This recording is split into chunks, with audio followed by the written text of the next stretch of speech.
to self, clean the living room, do the things you don't want to do, maybe fold that week old pile of clothes. Note to self, get some exercise, feels bad and you have to try, but as far as I can tell, that's how life goes. And note to self, don't let yourself worry quite as much, it'll end up fine enough, it always has up until now. Something else, you should think of other people a little more. You should have thought of that before, cause of everything you've written down. This is the first note that you wrote for someone else. Note to self. Note to self, keep choosing love, cause it's yours and wonderful, and forever is a long time to be sad. One more thing, call your mother back. Talk for too long, it's probably half of what she like, but she's the only mother that you have.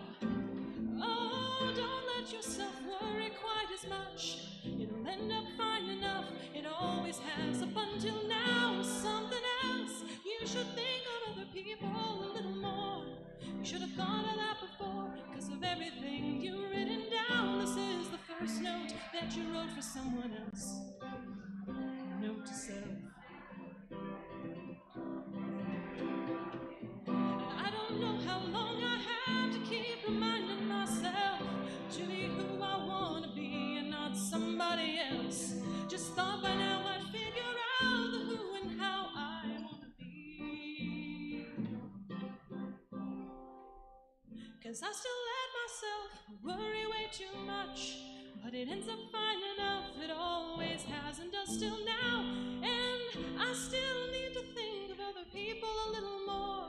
Yes, I've thought of that before, maybe one day I'll figure out you don't find peace until you love somebody else. You don't find peace until you love somebody else. Note to self.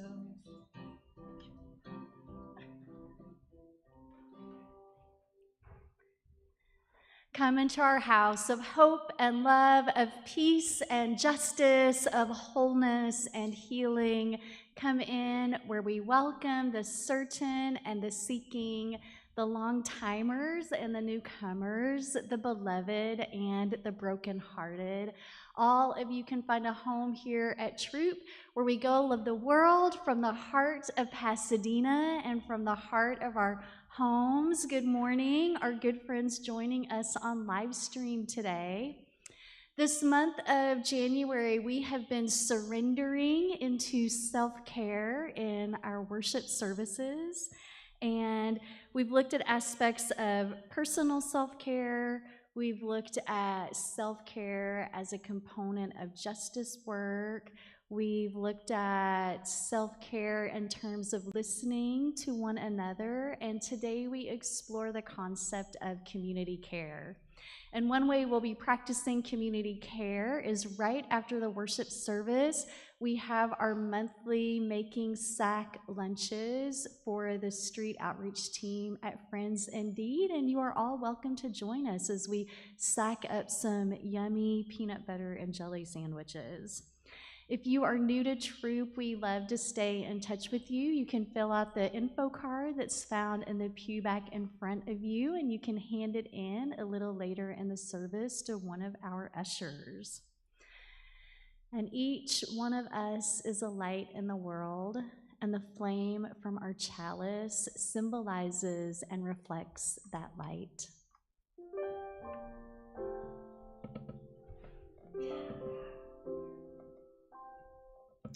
Our time together in worship is intimately connected with our daily lives.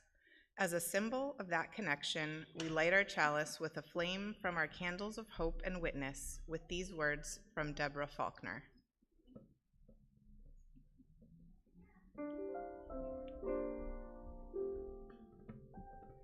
The chalice lit among us is a beacon of hope in a world in crisis.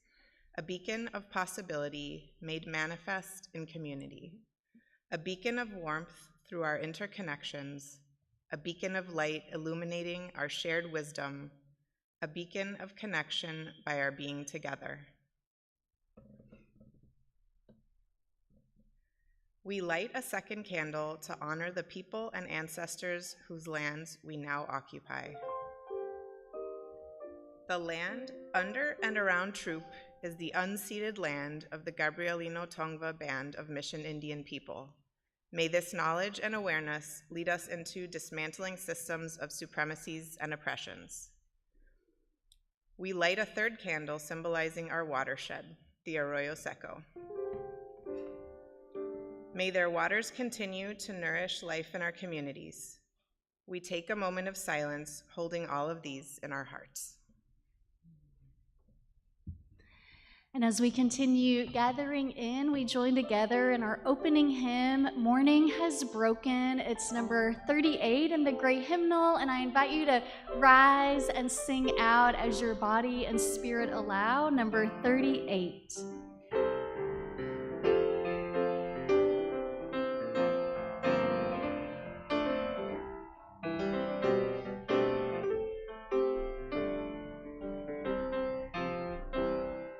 Morning has broken like the first morning. Blackbird has spoken like the first dawn. Praise for the singing, praise for the morning, praise for them springing fresh from the word. Speak the rain's beautiful, silent from heaven, like the first dew fall on the first grass.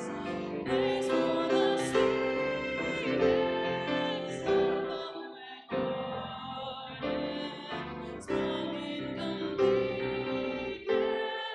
where God's feet pass. Turn to your neighbor and welcome them into worship.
Another way we are practicing community care in the upcoming week is by being part of a march for our climate that is taking place on Tuesday afternoon from 4:30 to 5:30. It's part of the Pasadena 100 effort to get the Pasadena Water and Power, our public utility, to source 100% of its electricity from carbon-free sources by when, you all? By 2030, right? No dirty in 2030. And we are starting the march just a block and a half from here. It's going to start at the offices of Pasadena Water and Power. It's at 150 South Los Robles. It's in that tall building that's just north of the Hilton. And so again, that march will be from 4:30 to 5:30. It's a meditative march. We're going to move up the street to City Hall. And as that date gets closer, more and more of our Pasadena city officials are saying yes, that they will greet us on the steps of City Hall. And we're actually going to be there to offer them our thanks, because it was 1 year ago on January 30th that our city council passed the climate emergency resolution. And so even with that, it doesn't necessarily mean that our public utility will indeed follow that policy directive to source 100% carbon-free energy by when? Thank you. And so it's really important that we continue to show up with our bodies, show up with our voices until we get those power contracts sourced and signed. And each week we make that commitment to our planet, real and tangible through our voices, by sharing together the words of our promise to our planet, and that's in your order of worship. As members of the family of living beings on earth, we are guided by the Unitarian Universalist principle of respect for the interdependent web of all existence, of which we are a part. With hearts filled with love for it, eyes nurtured by its beauty, and minds ruminating on ways to protect its sacred and scarce resources, we promise to nurture the well-being of all life and of the planet itself. And our responsive reading this morning is written by Rosemary Bray McNatt. And our congregational response this month is help us slow down and surrender into self-care. Let's try that together. Help us slow down and surrender into self-care. The truth is this: if there is no justice, there will be no peace. If we cannot bring justice into the small circle of our individual lives, we cannot hope to bring justice to the world. Help us slow down and surrender into self-care. And if we do not bring justice to the world, none of us is safe and none of us will survive. Help us slow down and surrender into self-care. Ensuring diversity and equity is hard, and it is our most important task. Nothing that we do is more important than making justice real, here where we are. Help us slow down and surrender into self-care. This morning we were going to have our Throop players with us, and the coordinator/director of that group is home sick today. Let's hear Dave, if you are watching, we send our care and healing energies to you.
Carry on.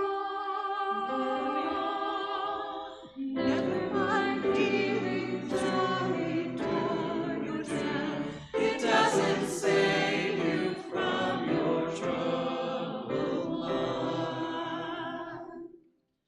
Walk down that lonesome road all by yourself. Don't turn your head back over your shoulder, and only stop to rest yourself when the silver moon is shining high above the trees.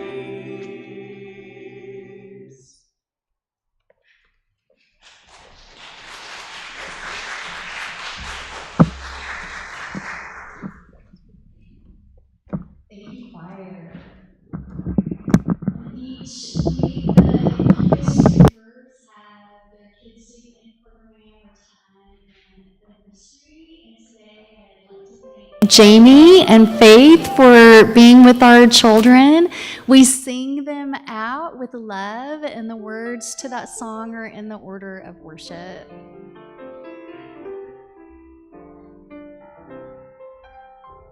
For you shall go out in joy. For you shall go out in joy and come back in peace. And come back in peace. You shall go out in joy. You shall go out in joy and come back in peace. And come back in peace. Blessed be.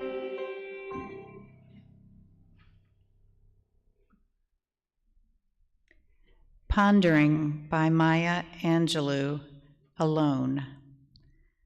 Lying thinking last night how to find my soul a home where water is not thirsty and bread loaf is not stone. I came up with one thing, and I don't believe I'm wrong, that nobody, but nobody, can make it out here alone. Alone, all alone, nobody, but nobody can make it out here alone. There are some millionaires with money they can't use. Their wives run around like banshees. Their children sing the blues. They've got expensive doctors to cure their hearts of stone. But nobody, no, nobody can make it out here alone. Alone, all alone, nobody, but nobody can make it out here alone. Now, if you listen closely, I'll tell you what I know. Storm clouds are gathering. The wind is going to blow. The race of man is suffering, and I can hear the moan, 'cause nobody, but nobody, can make it out here alone. Alone, all alone, nobody, but nobody, can make it out here alone.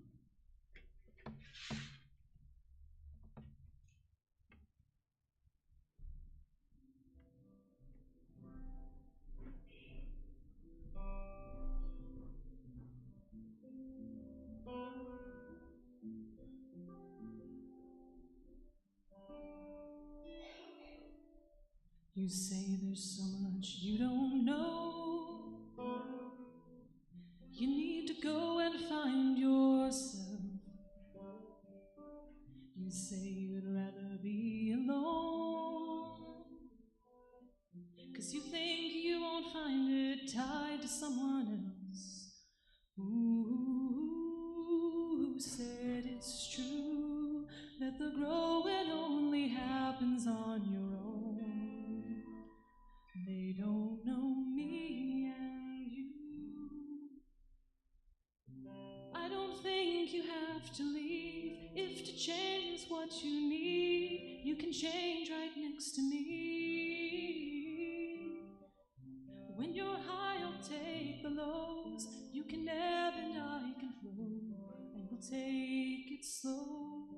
and grow as we go. Grow as we go.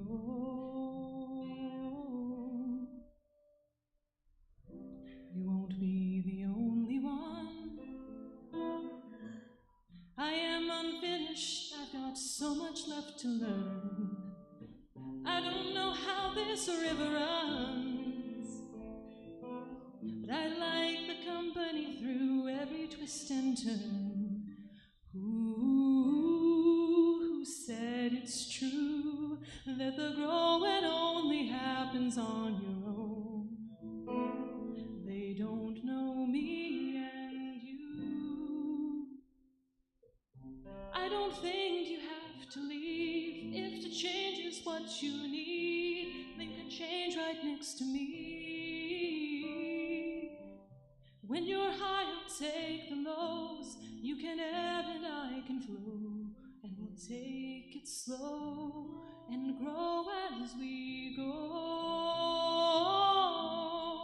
Grow as we go.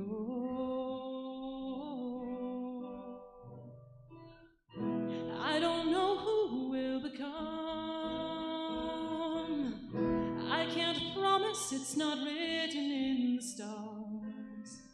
But I believe that when it's done, we're gonna see that it was better that we grew up together. Tell me you don't want to leave, 'cause if change is what you need, you can change right next to me. When you're high, I'll take the lows. You can ebb and I can flow, and we'll take it slow and grow as we go. Grow as we go. Grow as we go. Grow as we go.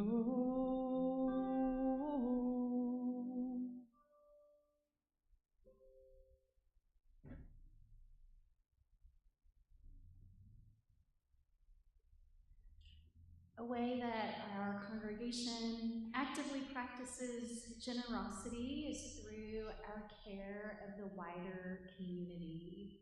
And one way we do that is that we share our offering plate once a month with a local community organization that's doing work far beyond what we can do here on our own.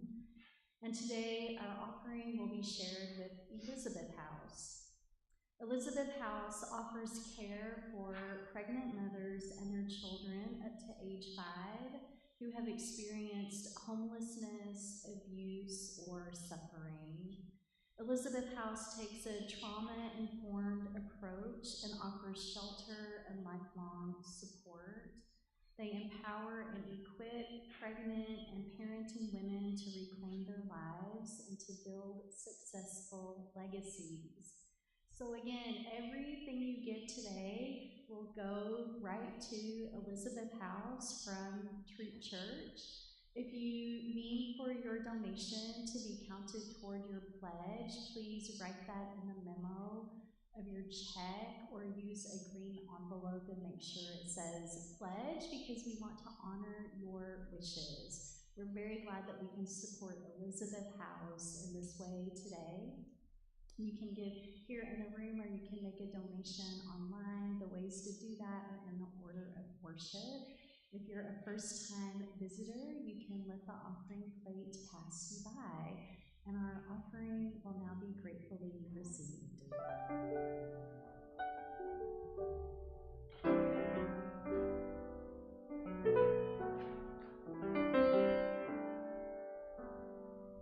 We've cleared off the table, leftovers saved, washed the dishes and put them away.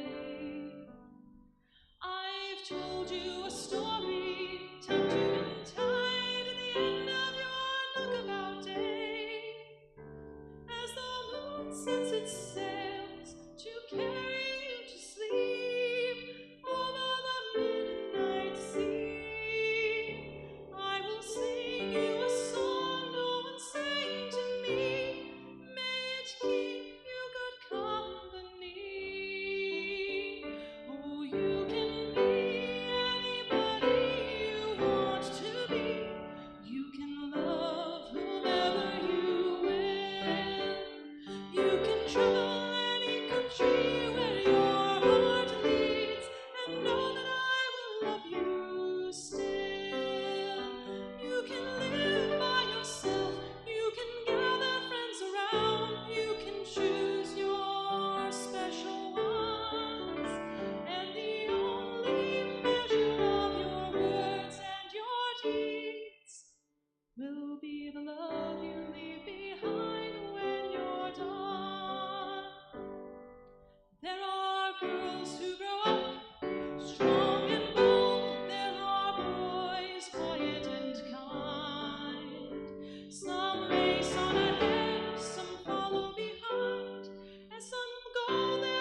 taunts by games, but seek out spirits true.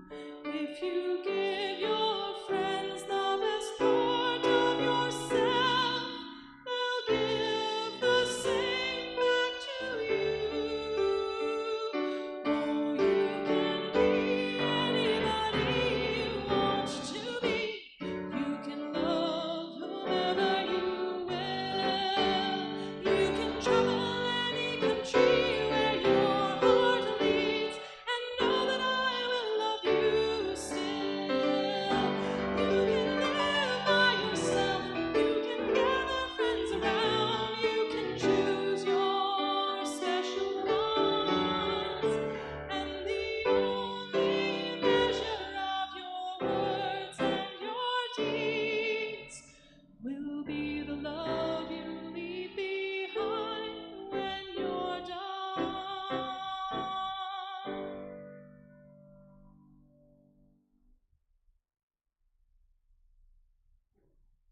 Malcolm, I have never heard that hymn in that way, and you helped me understand it in like a deeper and completely new way today. Thank you.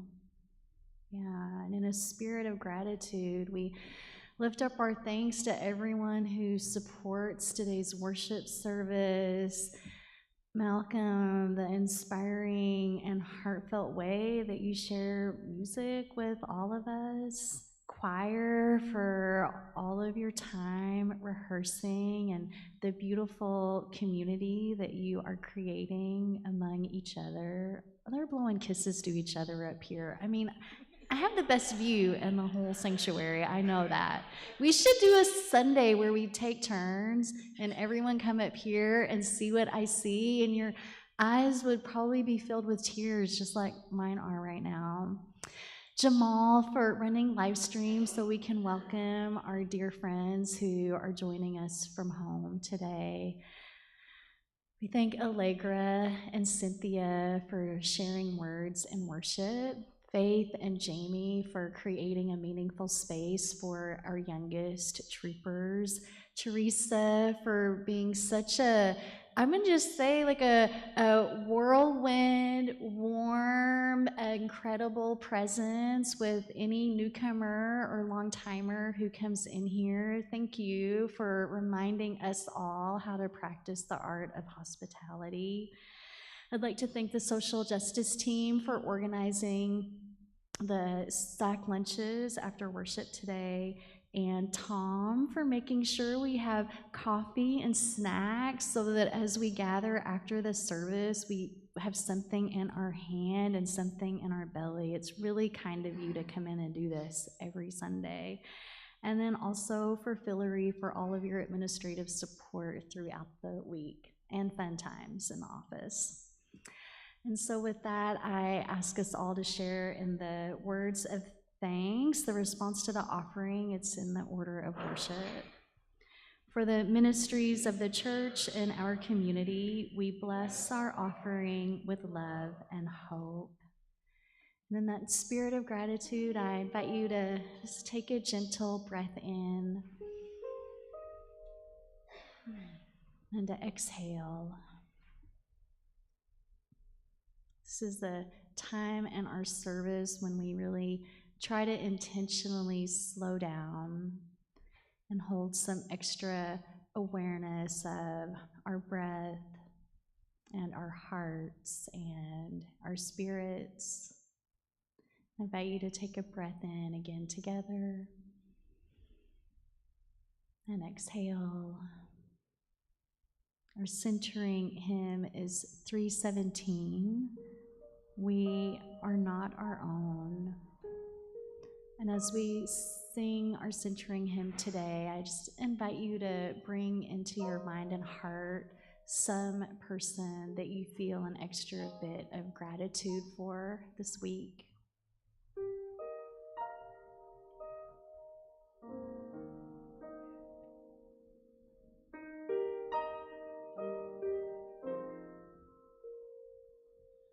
We are not our own. Earth forms the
that reminder that we are not our own, that we are intimately and intricately connected with one another. Let's take another gentle breath in together.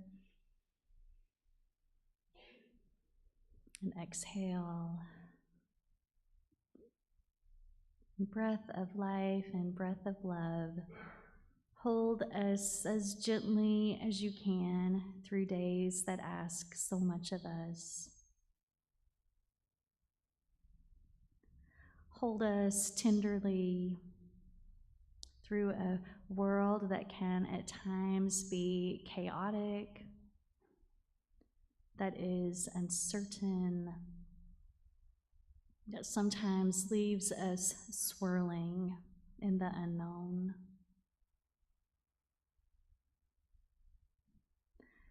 Help us remember week to week and day to day that we do not move alone in the world, that we have each other.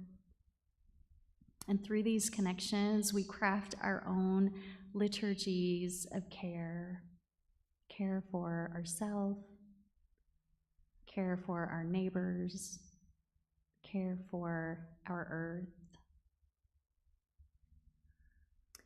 Give us a sense of courage and a sense of steadiness as we determine what we are able to give to ourselves or to someone else. Help us surrender into a sense of self-care on those days that we feel especially tender. And on the days when we feel especially strong, remind us that it feels good to share our love and compassion with the world. For all that is our life, we give our thanks and praise. Amen.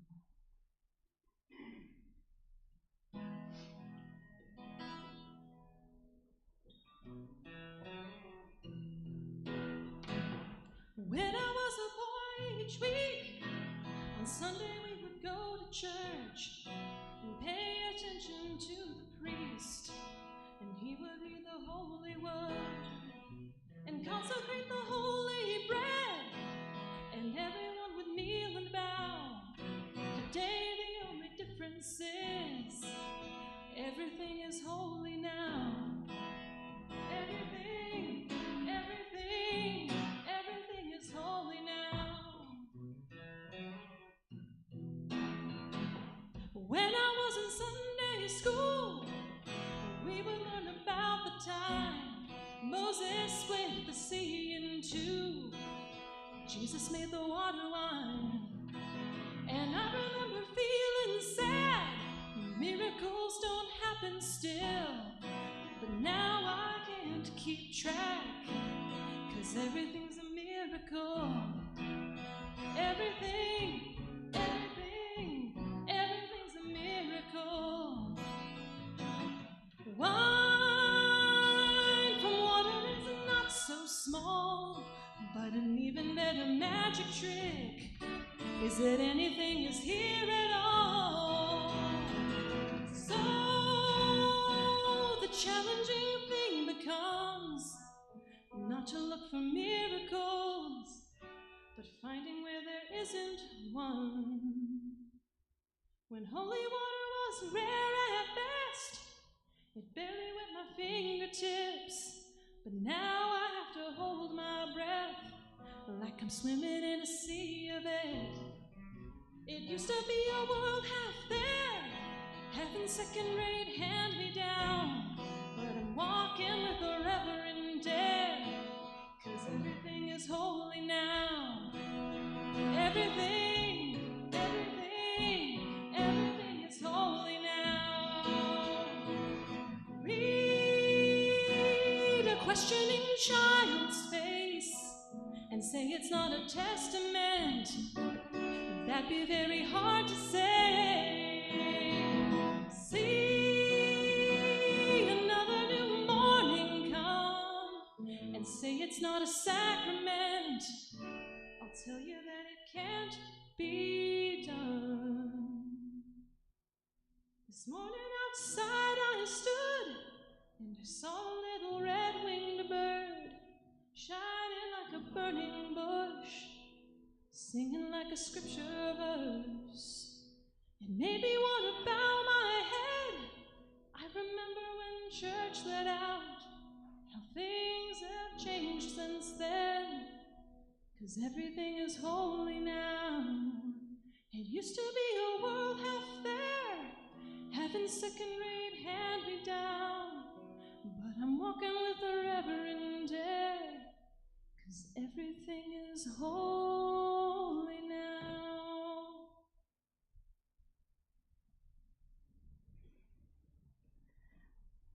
A couple of days ago, the New York Times ran an article called "In Winter, California is for the Birds." Did you all see that?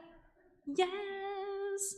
It's that time of year that in some places you can look up and birds fill the sky for as far as your eye can see.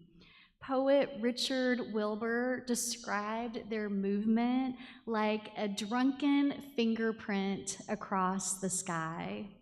Of course, you all here in the sanctuary, or you all, our friends on the live stream, you might be wondering just which birds is the New York Times talking about? Do they mean the chattering green parrots that land at the top of the trees, and sometimes they are so noisy it sounds like it's a group of middle school students have landed in your trees, not the parrots? Or maybe they're talking about those majestic peacocks that we see that surprise us sometimes when they're at a neighbor's house, or we see them walking along the sidewalk with that incredible plume trailing behind them.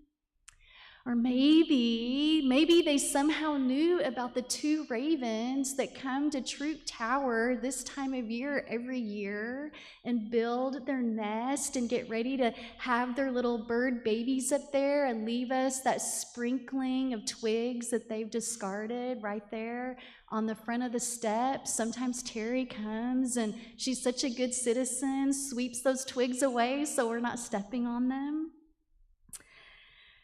The New York Times article traced the birds that travel annually across the Pacific Flyway. I keep wanting to say the Pacific Flyaway, but they don't have a bus that they use to go to the airport. And the Pacific Flyway is the migratory path that stretches from Alaska all the way to the tip of South America. And along that flyway, there are millions of migratory birds that represent more than 100 species that visit or pass through our state every year. And there are several California stopping points for the birds, things like wetlands and other habitats, and they provide nourishment and rest. But birds don't set out on this migratory journey all alone. They move as one body, and we humans have come up with so many different ways to name this common grouping of different types of birds. Of course, we know that it's a murder of crows, yes. It's a conspiracy of ravens, a murmuration of starlings. Murmuration? Who even knew that that was a word? I love that. It's a water dance of grebes, and of course, a flamboyance of flamingos. You know, I wanted to give you the whole list of poetic names that I found. They're so good. When you go home, Google them, and you'll spend all afternoon delighted, I am sure of it. From our relatively safe spots on the ground, we look up and watch those birds fly in formation, and they do it without any GPS. They do it without any prearranged flight plan. And why do they flock together? No one knows for sure yet, but some advantages that scientists point to are things like when the birds are in a big group, it's harder for predators to pick any one bird out. They benefit from cooperative hunting. There's warmth when they're all together like that. And when resting on the ground, some birds sleep while others stay awake and watch for predators. The birds know that nobody but nobody can make it out here alone. In their own ways, these groups of birds, they're practicing their own type of avian community care. This month in worship, we're focusing on several aspects of self-care. We started by looking at the ways we tend to ourselves and reminded ourselves that self-care is a practice, not a purchase. Then we looked at the relationship between self-care and justice efforts. Last week, we heard from our pastoral care team about different aspects of being able to listen to one another. And then today we're talking about this idea of community care. And community care, it's a phrase I see more and more in Unitarian Universalism and in justice and liberation movement circles. Is it a term that you all are more or less familiar with, community care? I see educators and journalists and some other folks in here all nodding, yeah, that you've heard that before. Well, for those of you that don't know it that well, community care has at least 3 components to it. One is community care is a group that acts in ways that foster hospitality, inclusion, and acceptance. And a second component is it's a group that supports each other's well-being and looks out for the people around them. And then 3, together they take large and small-scale actions that heal and bring peace to all creation, giving particular attention to people and beings who have historically been dehumanized, dismissed, or discounted. And when I heard that definition, I was like, that sounds like what we're trying to do at church every single Sunday and every single week. I think about these 3 components of community care as topple, tell, and testify. And when we are loving the world from the heart of Pasadena, we are paying attention to all 3 of those. When we say topple and when we say care for the whole community, we also mean that we are caring for the whole entire person.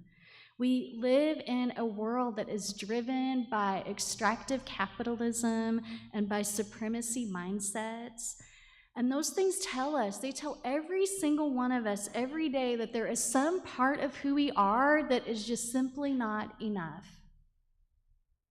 And there are some people in this room that hear that message only occasionally, but you do hear it, and it hurts whenever you hear that.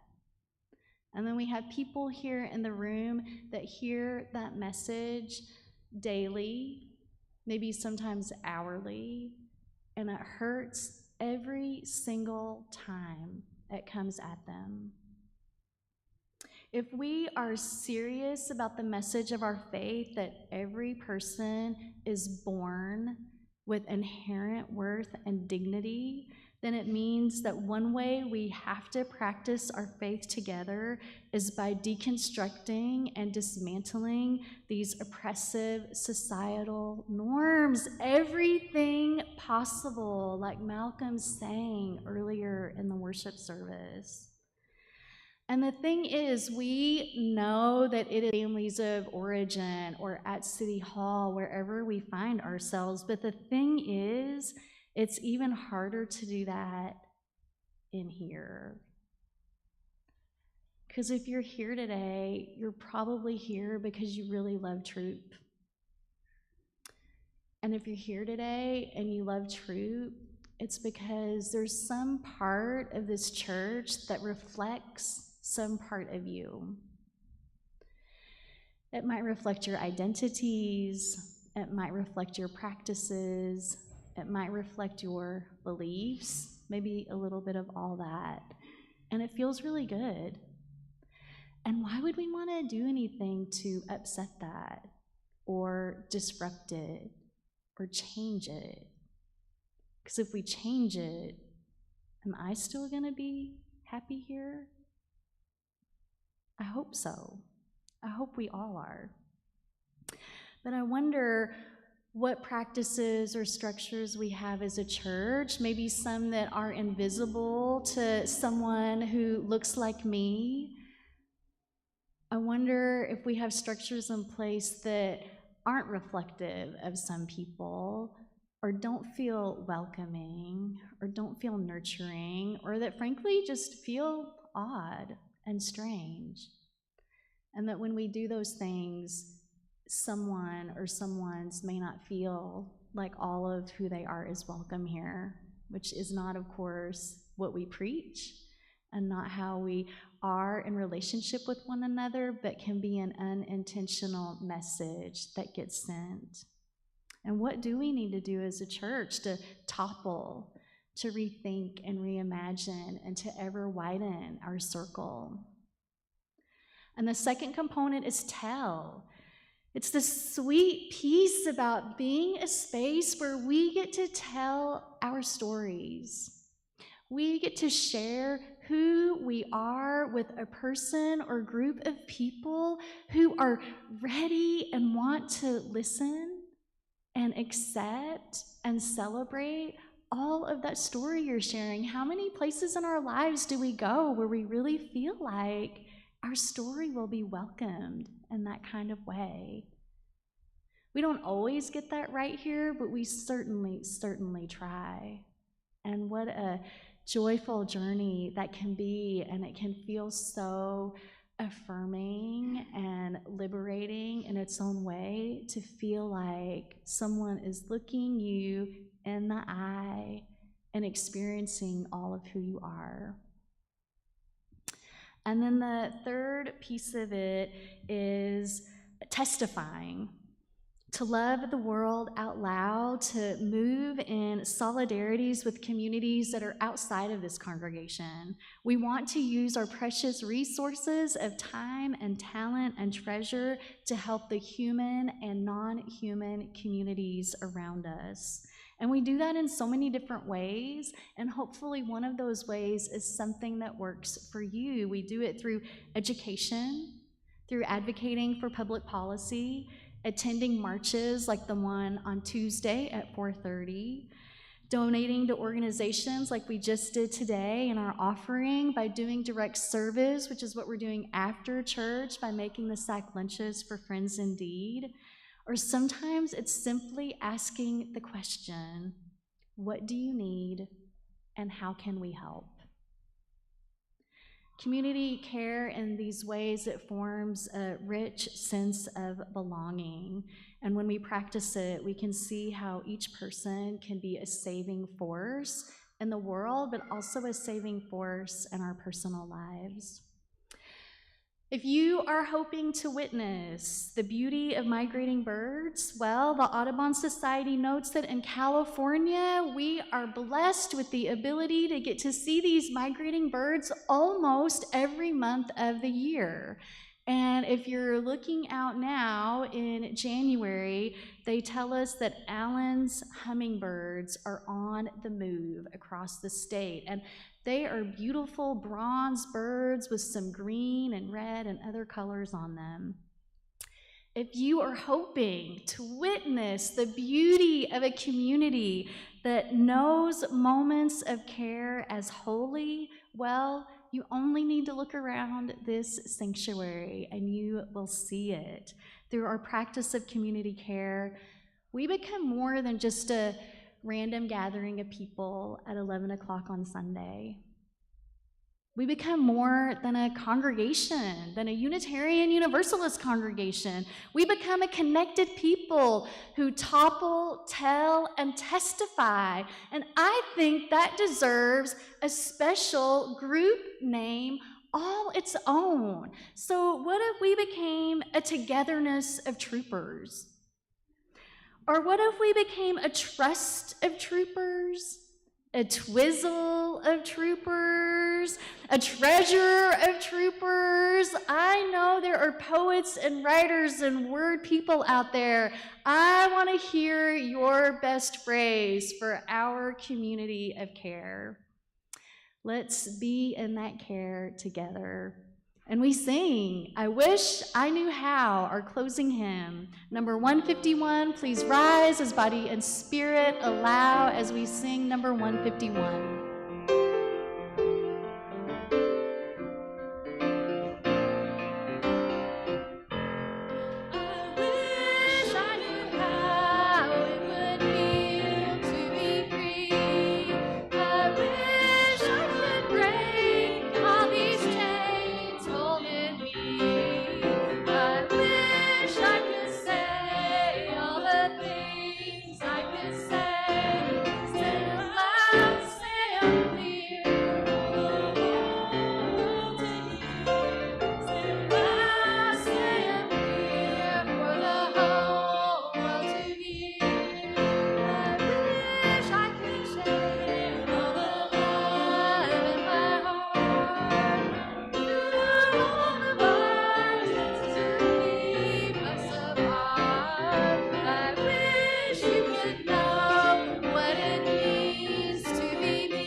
Place a hand on your heart and reach a hand out to someone in the room or on the live stream. Our chalice is extinguished. We carry its light with us. Look around this room at these people smiling and gesturing to you. There is big love in this room and our hearts.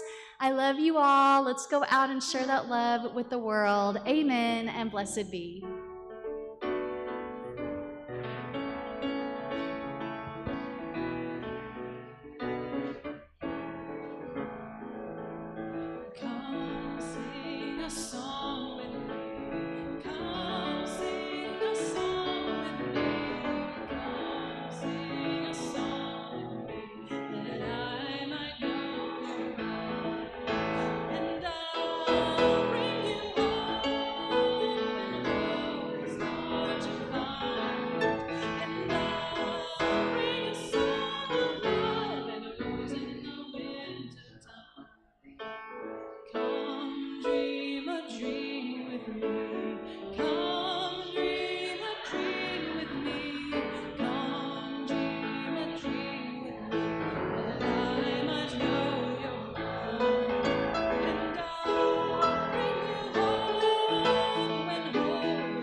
That